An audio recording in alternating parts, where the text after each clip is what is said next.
আসসালামু আলাইকুম, কেমন আছেন সবাই? আশা করছি সবাই ভালো আছেন। আজকের ভিডিওতে আমি দেখাবো ফটোশপের মাধ্যমে যে কোনো ছবিকে আমরা কিভাবে পেন্সিল স্কেচে রূপান্তর করতে পারি।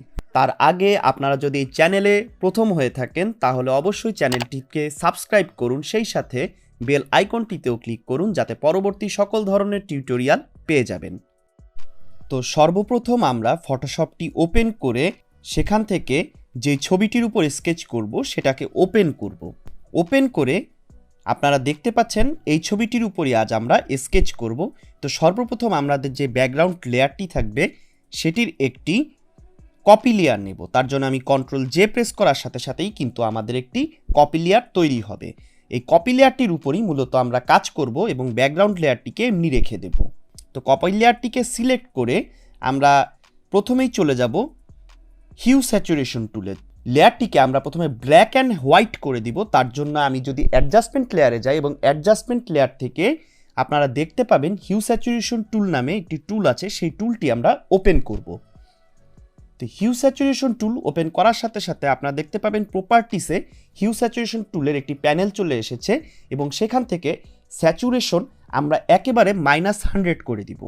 -100 করে দেওয়ার সাথে সাথে কিন্তু ছবিটি ব্ল্যাক অ্যান্ড হোয়াইটে রূপান্তরিত হবে। স্যাচুরেশন -100-এ ব্ল্যাক অ্যান্ড হোয়াইট কেন হলো সেই বিষয়ে যদি একটু বলতে চাই তাহলে আমাকে সংক্ষেপে হিউ স্যাচুরেশন একটু ব্যাখ্যা করতে হবে। হিউ আর স্যাচুরেশন এই দুটির মধ্যে মূলত পার্থক্য হচ্ছে হিউ বলতে কালারকে বোঝায়, আমরা ঠিক কোন কালারটি ব্যবহার করব, এবং স্যাচুরেশন হচ্ছে যে কালারটি ব্যবহার করব তার পরিমাণকে বোঝায়। তো পরিমাণ যেহেতু বোঝায়, আমি যদি স্যাচুরেশন থেকে পরিমাণকে একেবারেই বাদ দিয়ে দেই বা মাইনাস করে দেই তাহলে কিন্তু সেই সাবজেক্টটির উপর আর কোনো কালারই থাকবে না। এই কারণে আমি যখন -100 করে দিচ্ছি সাথে সাথে কিন্তু ছবিটি ব্ল্যাক অ্যান্ড হোয়াইট হয়ে যাচ্ছে। এবং এবার আমি যে লেয়ারটি কপি নিয়েছিলাম সেটাকে সিলেক্ট করে কন্ট্রোল আই প্রেস করার মাধ্যমে আমি ছবিটিকে ইনভার্ট করে দিব। দ্যাট মিন্স এটা কিন্তু এখন নেগেটিভ ইমেজে রূপান্তরিত হয়েছে। এবং এরপর আমি ছবিটির মোড চেঞ্জ করে দিব। আমি মোড থেকে কালার ডোজ ইউজ করব। কালার ডোজ আমাকে যে সুবিধাটা করবে যে আমার ছবিটিকে একবারে সাদা করে দিবে, কিছুই আপনারা দেখতে পাবেন না, দেখতে পাচ্ছেন যে কিছুই দেখা যাচ্ছে না, কিন্তু ডিটেইল যেই টার্গেটিংগুলো ছিল সেগুলোকে জাস্ট কালো করে দিবে এবং বাকি সব জায়গা কিন্তু সাদা করে দিবে। এবং লেয়ারটিকে কালার ডোজ করে দেওয়ার পর আমরা চলে যাব ফিল্টার অপশন থেকে আমরা চলে যাব ব্লার গ্যালারি এবং ব্লার থেকে গৌশন ব্লার ওপেন করব।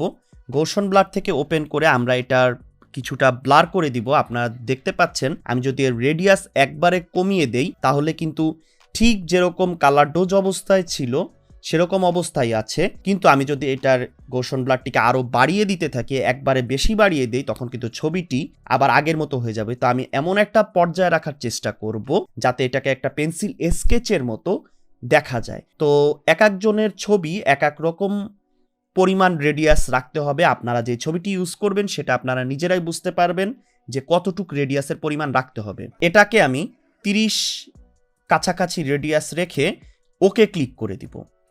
এখন যদি আপনারা ছবিটির দিকে তাকান দেখতে পাবেন ছবিটির লাইট বা ব্রাইটনেস কিন্তু খুব বেশি দেখা যাচ্ছে। তো আমি এটার ব্রাইটনেসের পরিমাণ একটু কমানোর ট্রাই করব। তার জন্য আমি আবারও চলে যাব অ্যাডজাস্টমেন্ট লেয়ার থেকে আমি ওপেন করব লেভেল থেকে আমি এটাকে বাম থেকে ডানে নিয়ে এটার যে ব্রাইটনেসটা আছে সেটা কমানোর ট্রাই করব। এবং লেভেলের পাশাপাশি আমি আরেকটা অ্যাডজাস্টমেন্ট লেয়ারের উপর ব্যবহার করব, সেটা হচ্ছে ব্রাইটনেস অ্যান্ড কন্ট্রাস্ট। আমি ব্রাইটনেসের পরিমাণ কিছুটা কমিয়ে দেব এবং কন্ট্রাস্টের পরিমাণ কিছুটা বাড়িয়ে দিব। এখন আপনাদের ছবি অনুযায়ী আপনারা যতটুক দিবেন সেটা মূলত বিভিন্ন ছবির উপর ডিপেন্ড করে, কতটুক দিলে সেটাকে দেখতে ভালো লাগবে। এবং ব্রাইটনেস কন্ট্রাস্ট এগুলো দেওয়ার কারণে কিন্তু ছবিটা এখন আগে থেকে আরও স্কেচের মতো মনে হচ্ছে বেশি।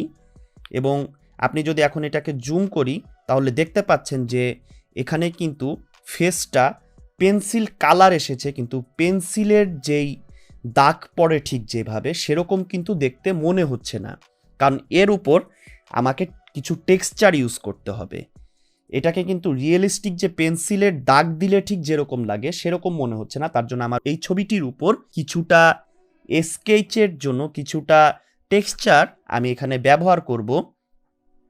তার জন্য আমি এখান থেকে আমি সবগুলোকে মার্জ লেয়ার করে দিব। এখন যদি আমি সবগুলো লেয়ারকে একসাথে সিলেক্ট করে রাইট বাটনে ক্লিক করে আপনি দেখতে পাচ্ছেন এখান থেকে মার্জ লেয়ার করা যাবে, কিন্তু আমি ডিরেক্ট এভাবে মার্জ লেয়ার করব না। আমি তার জন্য যে কাজটি করব, আমি অল্ট শিফট কন্ট্রোল এবং ই প্রেস করব একসাথে, এবং এটা প্রেস করার সাথে সাথে সবগুলো নিচের লেয়ার একসাথে মার্জ হয়ে আমাকে কিন্তু একটি নতুন ইন্ডিভিজুয়াল লেয়ার তৈরি করে দিবে। আমি যদি নিচে থেকে সবগুলো সিলেক্ট করে মার্জ লেয়ার করে দিতাম রাইট বাটনে ক্লিক করে, সেটা কিন্তু সবগুলোকে একসাথে নিয়ে একটি মার্জ লেয়ার করতো, কিন্তু এখন কিন্তু এটা আমাকে নতুন একটি মার্জ লেয়ার তৈরি করে দিয়েছে। এবং আমি এই লেয়ারের উপর যেহেতু আমি টেক্সচার ইউজ করব, তাই আমি লেয়ারটিকে আগে স্মার্ট অবজেক্ট করে নিব, কারণ স্মার্ট অবজেক্ট আমাকে যে সুবিধাটা দিবে, আমি যখন এর উপর কোনো স্মার্ট ফিল্টার ইউজ করব, আমি কিন্তু সেটাকে লেয়ার থেকে পরিবর্তন করতে পারবো খুব সহজেই। কিন্তু স্মার্ট অবজেক্ট না করে নিলে আমি সেই লেয়ারের উপর যদি কাজ করি, সেই লেয়ারটিকে কিন্তু পরে আমি এডিট করতে পারবো না। তাই আমি এটাকে আগে স্মার্ট অবজেক্ট করে নিব, এবং স্মার্ট অবজেক্ট করার পর চলে যাব ফিল্টার, এবং ফিল্টার থেকে আমি কিছুটা নয়েজ অ্যাড করব। তার জন্য আমি নয়েজে যাব এবং অ্যাড নয়েজ করব, কারণ নয়েজ আমাকে কিছু টেক্সচার অ্যাড করতে সাহায্য করবে। আমি আবারও বলে নিচ্ছি, আমি এখানে যতটা নয়েজ অ্যাড করব, আপনার যে ছবিটির উপরে স্কেচ করবেন সেখানেও যে একই পরিমাণ দিবেন তা কিন্তু না। আপনি এটাকে প্রিভিউ মোড অন রাখবেন এবং দেখতে পাবেন যে কতটুকু নয়েজ দিলে আপনার ছবিটি দেখতে পেন্সিল স্কেচের মতো মনে হবে।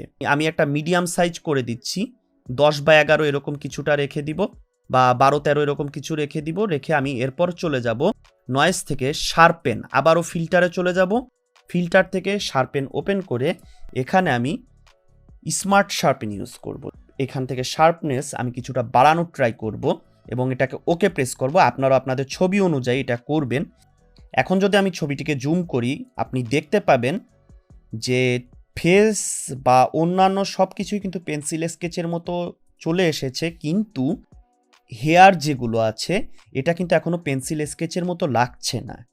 তো পেন্সিল স্কেচের মতো লাগার জন্য আমি এর উপর আরও কিছু টেক্সচার অ্যাড করার ট্রাই করব। তার জন্য আমি আবারও control shift alt E press করে এটাকে মার্জ লেয়ার করে নতুন একটি ইন্ডিভিজুয়াল লেয়ার আবার তৈরি করব, এবং সেটাকে রাইট বাটনে ক্লিক করে আবারও কনভার্ট টু স্মার্ট অবজেক্ট করে নিব। তারপর আমি এই নতুন লেয়ারটির উপরই মূলত কাজ করব। এখন চলে যাব আমি এই লেয়ারটিকে সিলেক্ট করে ফিল্টার অপশনে, এবং ফিল্টার থেকে ফিল্টার গ্যালারি ওপেন করব। ফিল্টার গ্যালারি ওপেন করার সাথে সাথে এর উপর যেই ধরনের আর্টিস্টিক টেক্সচার ইউজ করবেন সেটা কিন্তু আপনি এখান থেকেই দেখতে পাবেন। ফিট টু স্ক্রিন করে দিয়ে আমি এর উপর দেখব যে কীরকম টেক্সচার এখানে অ্যাড করা যায়। আমি একটু জুম করে নিচ্ছি যাতে আমি ফেসের উপর ঠিক কীরকম টেক্সচার পড়ছে সেটা দেখতে পারবো। আমি এখান থেকে সিলেক্ট করব হচ্ছে পোস্টারাইজ যেই টেক্সচারটা আছে সেটা। পোস্টার এইজ যে টেক্সচারটি আছে সেটাকে আমি সিলেক্ট করব। পোস্টার এজ টেক্সচারটি সিলেক্ট করতে এখন দেখতে পাচ্ছেন আপনি আগে কিন্তু হেয়ারগুলো ঠিক পেন্সিল স্কেচের মতো দেখতে ছিল না, কিন্তু এখন কিন্তু পুরো পেন্সিলের যে দাগ থাকে সেরকমই দেখতে মনে হচ্ছে। আমি আগে টেক্সচারটি এর মধ্যে দিয়ে নিয়ে এখন আমি টেক্সচার ওকে করে দিব।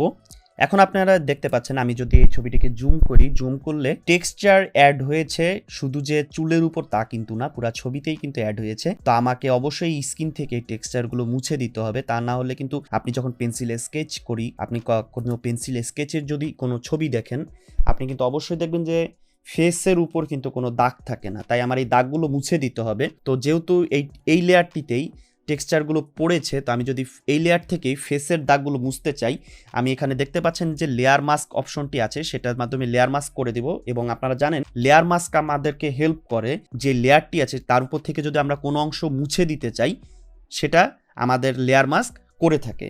তো আমি লেয়ার মাস্কটিকে সিলেক্ট করব এবং তারপর ব্রাশ সিলেক্ট করব।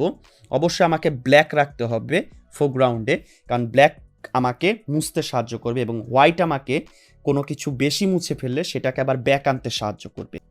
তো আমি ব্ল্যাক ব্রাশ সিলেক্ট করে এখন আমি এর উপর ব্রাশ করা শুরু করব। আপনারা দেখতে পাচ্ছেন এটা কিন্তু অলরেডি ক্লিন হওয়া শুরু করেছে। আমরা ঠিক এইভাবেই পুরো যেসব জায়গা আমাদেরকে মুছে ফেলতে হবে ফেসের সব জায়গা ক্লিন করে দিব।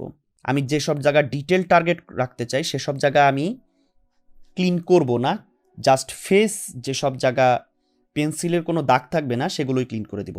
এবং অলরেডি কিন্তু আমার ক্লিন করা হয়ে গেছে, আপনারা দেখতে পাচ্ছেন। পোস্টার এজ যেটা করেছিলাম সেটা কিন্তু এখন শুধু যে চুলের উপর আছে সেটা কিন্তু মনে হচ্ছে এখন কিন্তু আর ফেসের উপর নেই। এবং সেই সাথে আপনাদেরকে কিন্তু আরও কাজটা করতে হবে যে ব্যাকগ্রাউন্ডে যে জায়গা আছে সেখান থেকে কিন্তু আপনার এই পোস্টার এজের যে দাগগুলো পড়েছে সেগুলো মুছে দিতে হবে। আমি আর এখন সেগুলো করছি না, আমি জাস্ট যে সাবজেক্টটি আছে সেই সাবজেক্টের উপরই কাজ করে দেখাচ্ছি আপনাদেরকে। এবং এরপর আমি এর ওপাসিটিটা একটু কমিয়ে দিব, 50% মতো রাখবো। এবং সেই সাথে এটার মোড চেঞ্জ করে দিব, এটাকে করে দিব লিনিয়ার বার্ন। এবং লিনিয়ার বার্ন করার সাথে সাথে আপনারা কিন্তু এখন দেখতে পাচ্ছেন ছবিটি পুরো একটি পেন্সিল স্কেচে রূপান্তরিত হয়ে গেছে। তো আশা করছি আপনারা বুঝতে পেরেছেন কিভাবে খুব সহজে পেন্সিল স্কেচ তৈরি করা যায়। যদি আপনাদের ভিডিওটি ভালো লেগে থাকে অবশ্যই লাইক করবেন এবং সেই সাথে কিছু জানার থাকলে অবশ্যই কমেন্ট করবেন। ধন্যবাদ সবাইকে।